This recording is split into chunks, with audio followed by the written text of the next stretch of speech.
اعوذ باللہ من الشیطان الرجیم بسم اللہ الرحمن الرحیم اللہم فقہنا فی الدین۔ اللہ تعالیٰ کا بہت بڑا احسان ہے کہ آج ہم قرآن حکیم کے آخری سپارے تک پہنچ گئے ہیں۔ پارہ نمبر 30 شروع کرنے سے پہلے کل کے سوال پہ نظر۔ نبی کریم صلی اللہ علیہ وسلم سے تعلق پیدا کرنے کے لیے کیا کیا جائے؟ یہ تو ہم نے اب تک اتنے سپاروں میں پڑھ ہی لیا کہ نبی کریم صلی اللہ علیہ وسلم سے تعلق پیدا کرنے کے لیے ہماری ضرورت ہے ہم ایمان لائیں، ہم علم رکھتے ہوں، ہم جانتے ہوں، ہم محبت کرتے ہوں، اتنی محبت کہ اپنے آپ سے زیادہ ہم اطاعت کرتے ہوں، کوئی چوچرا نہ کریں۔ اگر کوئی حکم، کوئی حدیث، کوئی ہمارے سامنے آ جاتا ہے یا تو قرآن ہمیں بتاتا ہے، اور پھر ہم نبی کی مدد کریں۔ مدد اس طرح کہ جو کام نبی کرنے آیا تھا ہم وہ کام کریں۔ یہ سارے تعلق مطلوب ہیں۔ پریکٹیکلی ہمیں کیا کرنا ہے یہ ہم ویڈیو کے آخر میں بات کریں گے۔ سپارے کی طرف آ جاتے ہیں۔ کیونکہ آج کے سپارے میں بہت ساری صورتیں ہیں تو ہم کچھ حصہ، بہت تھوڑا سا حصہ کل کے لیے رکھیں گے، اور ہم 3 ربع آج کریں گے اور 1 ربع انشاءاللہ تعالیٰ کل کریں گے۔ پہلے ربع میں سب سے پہلے سورہ نبا آتی ہے۔ ذکر ہوتا ہے لوگوں کے سوال کا کہ وہ آپ سے پوچھتے ہیں کہ کب آئے گی وہ نبا یعنی کہ بڑی خبر، یعنی کہ قیامت۔ اور پھر اس کے بعد اللہ تعالیٰ کی نشانیوں کا ذکر ہے۔ پہلے تو یہ فرمایا کہ وہ خبر تو آئی جائے گی ان قریب جس کی تمہیں پہلے سے بتا دیا گیا ہے، اور اس کے بعد پھر زمین کی ساری نشانیاں جو اللہ تعالیٰ نے دی ہیں، زمین کو فرش بنانا، پہاڑ کو میخیں بنانا، سب کو جوڑوں کی شکل میں پیدا کرنا، دن کو معاش کے لیے اور رات کو نیند کے لیے بنانا، پھر آسمان، سورج، بارش، ان تمام چیزوں کا ذکر کرنے کے بعد فرمایا کہ فیصلے کا دن تو مقرر ہے نا، فیصلہ تو ہوگا، اور پھر جس نے جو کیا ہوگا، سرکشوں نے جو کیا ہوگا، اللہ تعالیٰ سے سرکشی کی ہے، جہنم تیار ہے، اور جو متقین ہیں وہ انشاءاللہ وہ کامیابیاں دیکھیں گے جس کا وعدہ کیا گیا تھا۔ اور ہر آدمی جس نے جو بھیجا ہے وہ اللہ تعالیٰ کے پاس موجود پائے گا اور وہ اس کو دیکھ لے گا۔ اس کے بعد سورہ نازعات آتی ہے، مکی صورت۔ اس میں ابتدا کی گئی ہے فرشتوں کی قسم سے، اور اس کے بعد فرمایا گیا کہ قیامت کے قریب 2 جھٹکے ہوں گے۔ مزید تفصیل میں کئی جگہ اس کی ملتی ہے۔ پہلا وہ جھٹکا ہوگا جس میں زمین اور وہ تمام چیزیں جو زمین میں ہیں وہ تباہ ہو جائیں گی، سوائے جسے اللہ زندہ رکھنا چاہے۔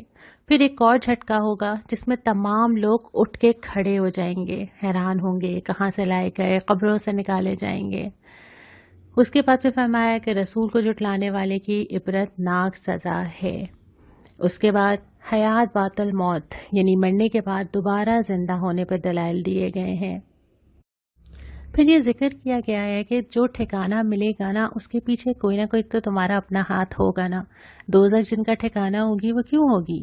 کیونکہ انہوں نے دنیا میں سرکشی کی تھی، اور پھر جنہوں نے آخرت کے بجائے دنیا کو ترجیح دی، دنیا میں دل لگایا، دنیا میں سب کچھ کھپایا، دنیا ہی کو سب کچھ سمجھ لیا، تو پھر کیوں نہ ان کو دوزخ ملے گی؟ انہوں نے تو اللہ کے لیے کوئی چیز قربان نہیں کی، اللہ کے لیے کچھ انویسٹ نہیں کیا۔ ہاں جنت چاہیے، جنت ٹھکانہ ہے، لیکن اس کے لیے ایک کرائٹیریا تو ہے نا۔ وہ کیا ہے کہ اپنے رب کا خوف رہا، ہر وقت یہ دھیان کیا کرنا چاہیے کیا نہیں کرنا چاہیے، یہ ایک کانشیس رہنا یہ آسان تو نہیں ہے نا زندگی کے اندر۔ اور پھر یہ کہ اپنی نفس کو بری خواہشات سے روکنا۔ ہم نے یہ پڑھا ہی تھا نا ابھی کچھ دن پہلے کہ نفس کے پیچھے، نفس کی بندگی انسان کیسے کر لیتا ہے، تو نفس کے پیچھے چلنے سے روکنا بہت محنت چاہیے اس کے لیے ہم سب کو۔ ہر روز دل کچھ چاہتا ہے، کرنا کچھ اور ہوتا ہے، تبھی تو جا کے وہ جنتیں ملتی ہیں۔ سورہ عبس آتی ہے، ابتدا میں تلقین کی جاتی ہے کہ دیکھو اصل اہمیت دنیا میں بھی اور رابطے کے لیے بھی اور دائی کے لیے بھی اس شخص کی ہے جو حق کا طالب علم ہے۔ وہ کیا علم کتنا حاصل کرنا چاہتا ہے، اس کا اللہ تعالیٰ سے کتنا تعلق ہے، اور اس کے علاوہ پھر انسان پہ اللہ تعالیٰ کی مہربانیاں گنوائی گئی ہیں، اور یہ کہ انسان اپنے فرض سے کتنا غافل ہو جاتا ہے نا۔ اللہ کی دی ہوئی ساری چیزیں استعمال کرتا ہے لیکن یہ نہیں سوچتا کہ اس کو کرنا کیا ہے۔ اور پھر قیامت کے دن کی تذکیر کی گئی۔ اس کے بعد سورہ تکویر شروع ہوتی ہے اور قیامت کے دونوں مراحل کا ذکر آتا ہے، اور وہ دونوں مراحل وہی جو ہم نے پہلے ذکر کیا۔ پہلا یہ کہ جب سب تباہ کر دیا جائے گا، اور دوسرا یہ کہ جب سب کو قریب لے آیا جائے گا اور سب کو کھڑا کر کر کے پوچھا جائے گا۔ خاص طور پہ ذکر ہے کہ زندہ گاڑی ہوئی لڑکی سے پوچھا جائے گا کس قصور میں ماری گئی۔ اس کے بعد پھر نبی کریم صلی اللہ علیہ وسلم کے رسالت پہ تذکرہ کیا گیا ہے کہ یہ اللہ رب العالمین کی طرف سے ہے، فرشتے کی طرف سے عطا کیا جاتا ہے۔ سورہ انفطار کا ذکر ہے۔ قیامت کے دن کا نقشہ کھینچ کے انسان سے ایک سوال کیا جاتا ہے کہ تمہیں کس چیز نے اپنے رب کریم سے، یہاں پہ جو لفظ استعمال ہوا نا تمہارے رب سے، مانو یا نہ مانو اسی نے پیدا کیا، اسی نے سب کچھ دیا، کس چیز نے اسی کی طرف سے دھوکہ میں ڈال دیا؟ کیا چیز ہے وہ کہ اللہ ہی کو بھول جاتے ہو اور پھر تم سزا جزا کو جھٹلاتے ہو؟ حالانکہ یہ بھی ذکر ہے کہ کرامن کاتبین جو ہر چیز جانتے ہیں کہ ایک چیز ان کے علم میں ہے اور وہ اس کو لکھ رہے ہیں، اور پھر متوجہ کیا کہ دیکھو جزا کا دن آئے گا، اللہ رب العالمین کا اختیار ہوگا، فیصلے کا تیاری کرنا مطلوب ہے۔ اس کے بعد سورہ مطففین آ جاتی ہے۔ سورہ مطففین میں ابتدا ہوتی ہے کہ بے ایمانی کی جو اصل وجہ ہوتی ہے وہ آخرت سے غفلت کا نتیجہ ہوتا ہے۔ جو انسان اللہ سے نہیں ڈرتا نا، اس کے لیے ہر چیز میں بے ایمانی آسان ہو جاتی ہے۔ اور اس کے بعد بدعمل انسان کیا دیکھیں گے؟ اللہ تعالیٰ کی دید سے محروم رہیں گے، جہنم میں جائیں گے، اور وجہ یہ تھی کہ وہ دنیا میں ایمان لانے والوں کا مذاق اڑاتے تھے، اور وہی لوگ جن کا مذاق اڑایا جاتا تھا، نیک عمل انسان، وہ بڑے مزے میں ہوں گے، نعمتیں پا رہے ہوں گے، اور آخرت میں وہ ہنسیں گے۔ گویا جو رولز ان کے دنیا کے اندر تھے وہ ریورس ہو جائیں گے۔ دنیا میں وہ سہن کے اوپر ہنسا کرتے تھے، لیکن جب اللہ تعالیٰ کے پاس جائیں گے اور چیزیں کھل جائیں گی تو اصل میں پتہ چل جائے گا کہ خوشی کا مقام کس کے لیے ہے۔ سورہ انشقاق آتی ہے، قیامت کی پوری کیفیت بیان کرتی ہے، اور ساتھ یہ بھی کہتی ہے کہ دیکھو ہر انسان اس منزل کی طرف، موت کی طرف، اپنے حساب کی طرف، جواب دہی کی طرف رواں نواں چلتا چلا جا رہا ہے۔ میں اور آپ بھی جا رہے ہیں نا، دن کاؤنٹ کرتے چلے جا رہے ہیں، دیکھتے جا رہے ہیں، حیران ہوتے جا رہے ہیں، تشویش میں مبتلا ہوتے جا رہے ہیں، لیکن جا رہے ہیں، ایک ایک سٹیپ ہم اپنے انجام کی طرف جا رہے ہیں۔ اور اس کے بعد پھر نامہ اعمال دیے جانے کا ذکر ہے، اور کفار کو عذاب کی بشارت دے دی گئی ہے۔ پھر سورہ بروج آتی ہے جس میں اصحاب الاخدود کا قصہ سنایا گیا ہے، اور اس میں بہت سارے سبق ہیں۔ یہ قصہ کیا تھا کہ کچھ لوگوں کو ایمان لانے کی وجہ سے گڑھوں میں ڈال کے سزا دی گئی تھی، جلایا گیا تھا۔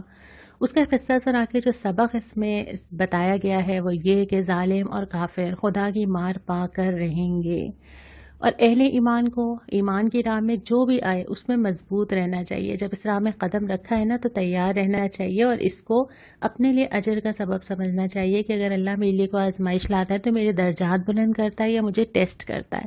پھر فرمایا کہ اللہ سب پر غالب ہے، جو کر رہا ہے وہ یہ نہ سمجھے کہ وہ اللہ پہ غالب ہو جائے گا۔ اہل ایمان کا اجر تو محفوظ ہے اللہ کے پاس، اور اللہ کی پکڑ بڑی سخت ہے، جب چاہے جس کو چاہے پکڑ سکتا ہے، مہلت دیتا ہے تو دونوں لوگوں کو، ظالم کو بھی اور مظلوم کو بھی، دونوں کو آزما رہا ہوتا ہے۔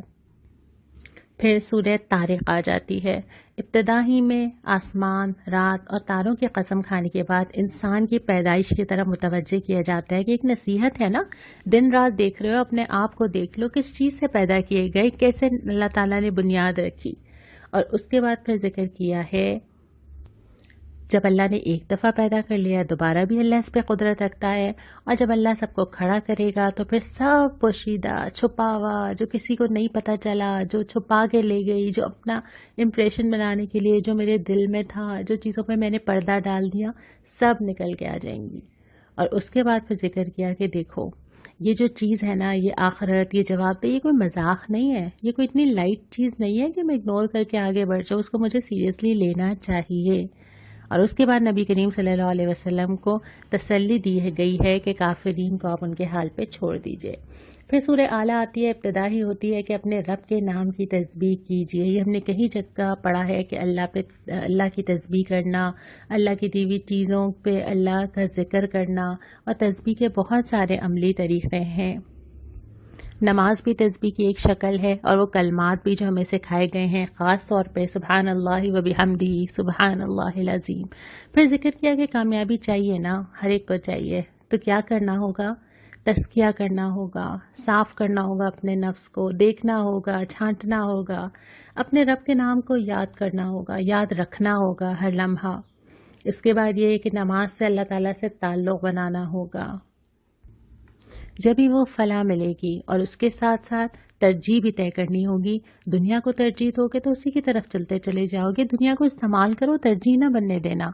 ترجیح کس کو بنانی ہے؟ آخرت کو، کیونکہ اس نے ہی ہمیشہ رہنا ہے۔ پھر سورہ غاشیہ آتی ہے، ابتدا میں ذکر ہوتا ہے اس آفت کا جو اچانک اور چھا جائے گی، کوئی اس سے بچے گا نہیں، اور اس میں جو لوگوں کی مختلف کیفیات ہوں گی، کیا وہ محسوس کر رہے ہوں گے، کچھ تھکے ہوئے ہوں گے، کچھ بہت بار رونق ہوں گے، گلو ہوگا ان کی شکل کے اوپر، پتہ ہوگا نا ہم کیا کر کے آ رہے ہیں۔ پھر اس کے بعد سوال اٹھائے گئے ہیں کہ کیا یہ لوگ دیکھتے نہیں ہیں آس پاس ہی، کہیں اور جانے کی تو ضرورت ہی نہیں ہے نا، یہاں پہ ذکر ہے اونٹوں کا، پہاڑوں کا، آسمان کا، زمین کا، میں اس لسٹ کو جتنا لمبا کرنا چاہوں کر لوں، اپنے آپ کو، اپنی انگلیوں کو، اپنے ہاتھ کو، آسمان کو، بارش کو، گرمی کو، جو چیز بھی ہو، کون سی چیز ایسی ہے جس کو دیکھ کے اللہ نظر نہ آتا ہو؟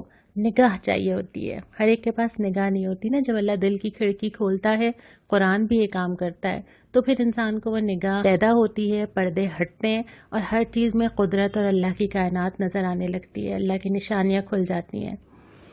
اس کے بعد پھر نصیحت کیے جانے کی تلقین ہے کہ آپ کسی پہ زبردستی تو نہیں کر سکتے نا، لیکن اس کا یہ مطلب نہیں ہے کہ آپ نصیحت کرنا ہی چھوڑ دیں، نصیحت تو آپ کرتے چلے جائیے۔ اس کے بعد پھر سورہ فجر شروع ہوتی ہے، اور سورہ فجر میں ابتدا میں تمام ان قوموں کا ذکر کیا گیا ہے جو بڑی عالی شان تھیں، جو بہت صلاحیت رکھتی تھیں، بڑی بڑی چیزیں بنا لیتی تھیں، جہاں تک کہ چٹانیں تراش لیتی تھیں، لیکن ہوا کیا؟ فساد کیا زمین پر، اللہ کے خلاف گئے اور اللہ تعالیٰ نے پکڑ لیا۔ تو اللہ تعالیٰ تو ہر ایک کو موقع دے رہا ہے اور جب چاہے اس کو پکڑ سکتا ہے، اور ان کا بھی یہی انجام ہوا۔ اس کے بعد پھر انسان کا ذکر کیا ہے، جو مادیت انسان کے اندر ہوتی ہے نا، یہ جو مال کی محبت ہے، یہ جو رویہ انسان کا دنیا میں چینج کرتی ہے۔ جب اس کو بہت کچھ ملتا ہے تب ٹھیک ہے، پھولے نہیں سماتا، خوش ہوتا ہے، ذرا سی مشکل آئی تو کیا کہتا ہے؟ مجھے کہاں ڈال دیا اللہ تعالیٰ نے، کس چیز میں مبتلا کر دیا، شکوے کرنے لگتا ہے، شکایتیں کرنے لگتا ہے۔ جبکہ یہ صحیح رویہ نہیں ہے، انسان تو مشکل میں بھی، تنگی میں بھی اللہ سے مانگتا ہے، اللہ تعالیٰ کا شکر ادا کرتا ہے۔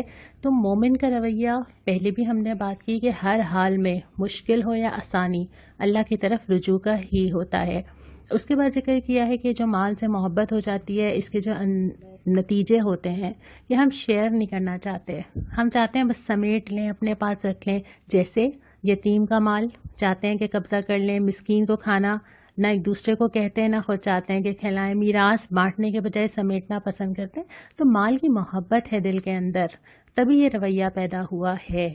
آپ نوٹ کیجئے کہ اللہ تعالیٰ نے جتنی بھی ایسی چیزیں جو ہم سے غلطیاں ہو جاتی ہیں، حج میں کوئی غلطی ہوتی ہے، کفارہ دینا ہے، قسم کھانا ہے کے بارے میں، روزہ نہیں رکھ پا رہے ہیں، بیمار ہیں، بہت ساری چیزوں میں کفارے میں اللہ تعالیٰ نے مال نکالنا رکھا ہے۔ صرف توبہ نہیں ہے، آپ اس کو رجوع بھی کر لیں گے، معاملات بہتر بھی کر لیں گے، اللہ سے توبہ بھی کر لیں گے، لیکن آپ کو اس کے ساتھ ساتھ اپنا مال نکالنا ہے، کیونکہ جو مال ہے نا، یہ دل میں جگہ بنا لیتا ہے۔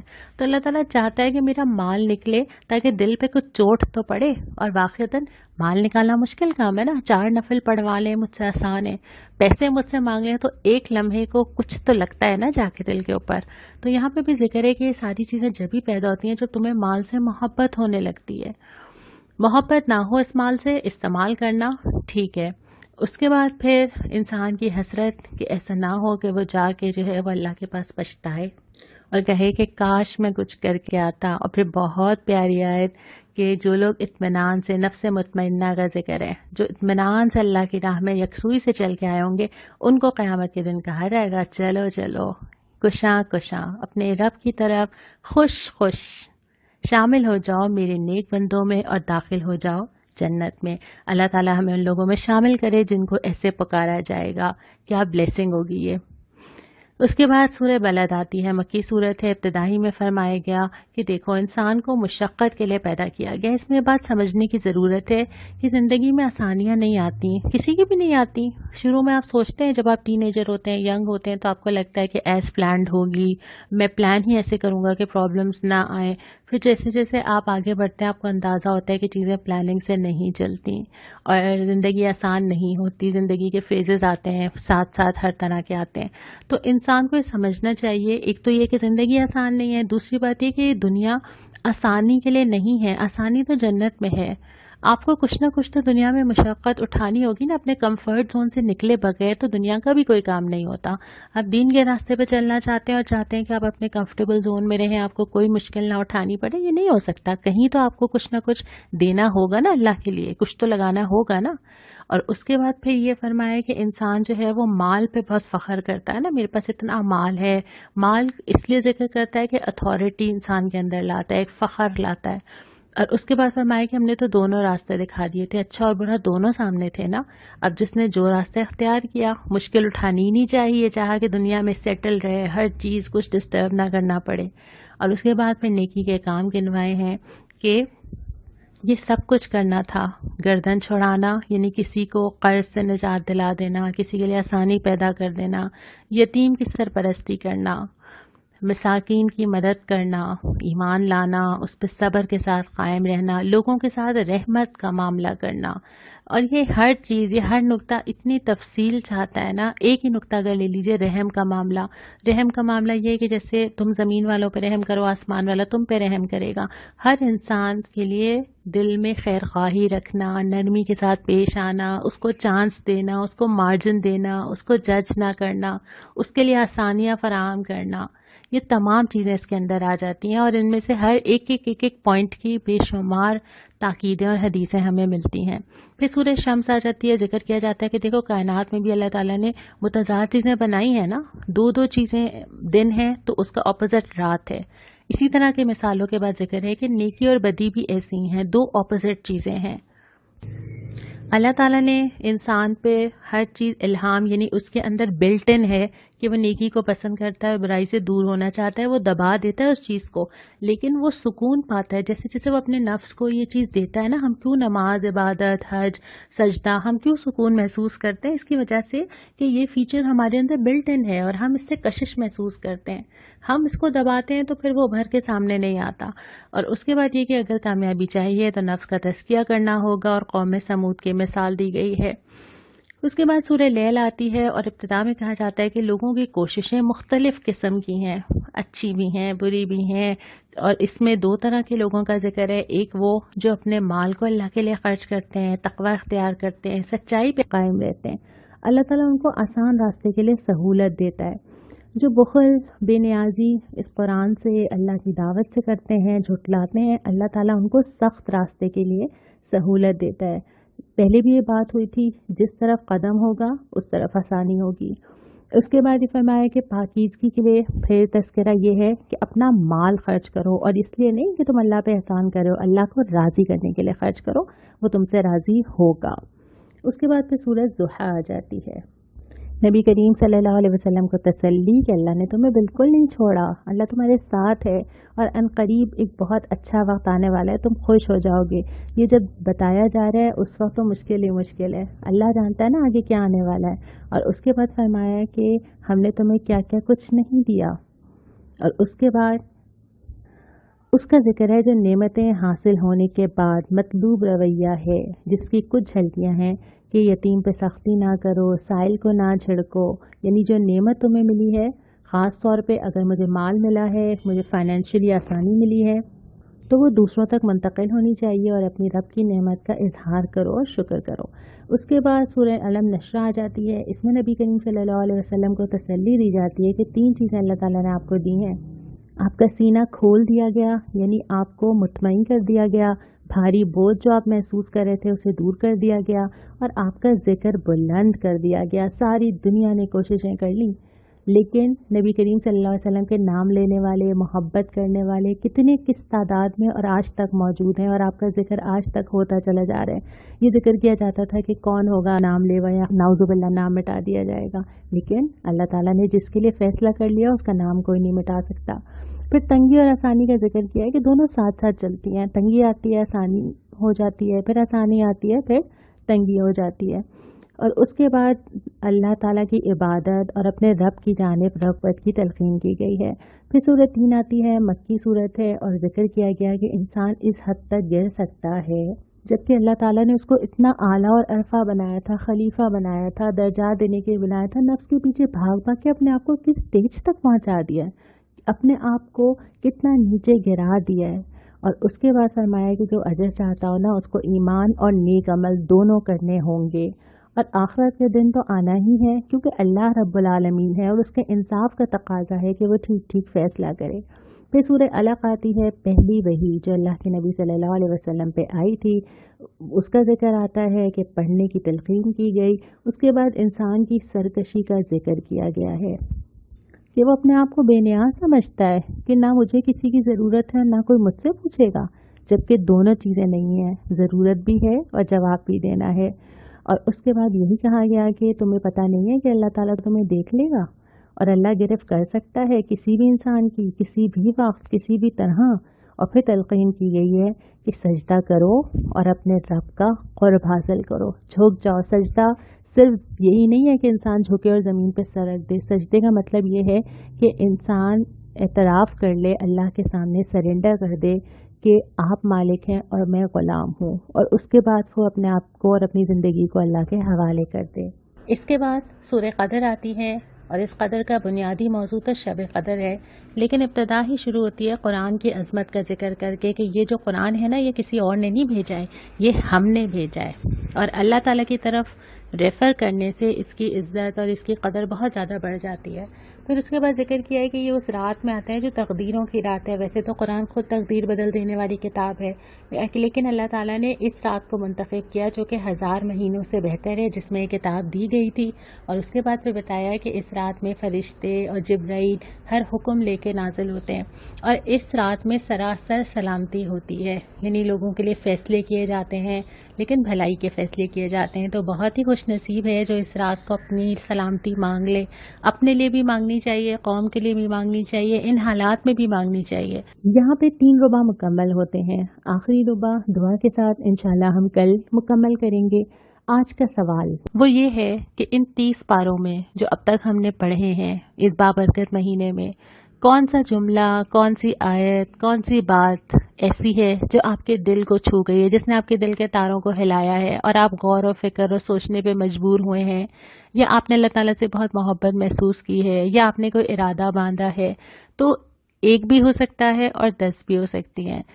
کیا نچوڑ نکالا، کیا چیز خاص طور پہ محسوس کی، کیا چیز نوٹ کی، کیا چیز یاد رہ گئی؟ آپ نے آج مجھے یہ ضرور بتانا ہے۔ کل ہم انشاءاللہ یہ بھی مکمل کریں گے سپارہ، دعا بھی کریں گے۔ البتہ آج کے سوال میں جو ہم نے ڈسکس کیا تھا کہ نبی کریم صلی اللہ علیہ وسلم سے تعلق پیدا کرنا ہے، تو یہ میں آپ کو بتا دوں کہ انشاءاللہ رمضان کے فوراً بعد ہم سیرت کا مطالعہ شروع کریں گے، مل کر اسی طرح وقت دے کے، اور انشاءاللہ ہم مل کے سیرت کی جھلکیاں دیکھیں گے۔ تفصیلات میں انشاءاللہ آپ کو کل بتاؤں گی۔ آج کوئی دعا نہیں آئی تھی تو آج ہم خود یہ دعا مانگ لیتے ہیں کہ اللہ تعالیٰ نے اس سپارے میں بار بار ذکر کیا ہے آخرت اور نفس کے تزکیے کا۔ اللہ تعالیٰ ہمیں آخرت کو یاد رکھنے والا، اپنے نفس کو اس کی راہ میں چلانے والا اور اپنے نفس پہ کنٹرول کرنے والا بنائے۔ نفس کے پیچھے میں نہ بھاگوں، بلکہ نفس کو میں اللہ کی راہ میں بھگانے والی، لگانے والی بن جاؤں۔ اللہ تعالیٰ ہم سب کی مدد کرے۔ وآخر دعوانا ان الحمد للہ رب العالمین۔